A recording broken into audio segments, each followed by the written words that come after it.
Isteri nak suami kaya dan harta melimpah ruah, jangan tinggal amalan ini.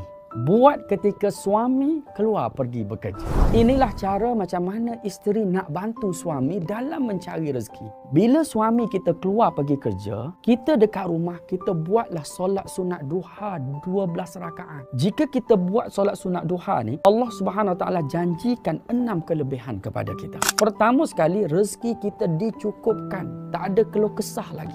Dibinakan rumah kepada kita dalam syurga. Yang ketiga, nilainya sama seperti bersedekah. Yang keempat, diampunkan dosa kita yang terdahulu. Yang kelima, kita mendapat keuntungan besar. Yang keenam, kita mendapat pahala seperti mengerjakan umrah. Sebagaimana kata Sayyidina Anas bin Malik dalam hadis Nabi SAW, barang siapa yang solat sunat duha 12 rakaat, maka Allah Subhanahu Wa Taala akan membina baginya sebuah istana daripada emas di syurga. Tak percaya? Cuba anda sebagai isteri amalkan mulai sekarang. Buat solat duha 12 rakaat setiap hari ketika suami kita keluar pergi bekerja. Sekejap je solat sunat duha 12 rakaat ini. Tetapi Allah Subhanahu Wa Taala janjikan kepada kita rezeki yang berkah, kekayaan yang tidak ternilai di dunia. Dan insya-Allah kita akan mendapat kebahagiaan rumah tangga. Dan Allah Subhanahu Wa Taala akan memberi keselamatan kepada suami kita yang keluar mencari rezeki. Jom bantu saya share video ni kepada lebih ramai isteri-isteri di luar sana supaya mereka menjadi penghubung antara suami dia dan juga Allah Subhanahu Wa Taala di dalam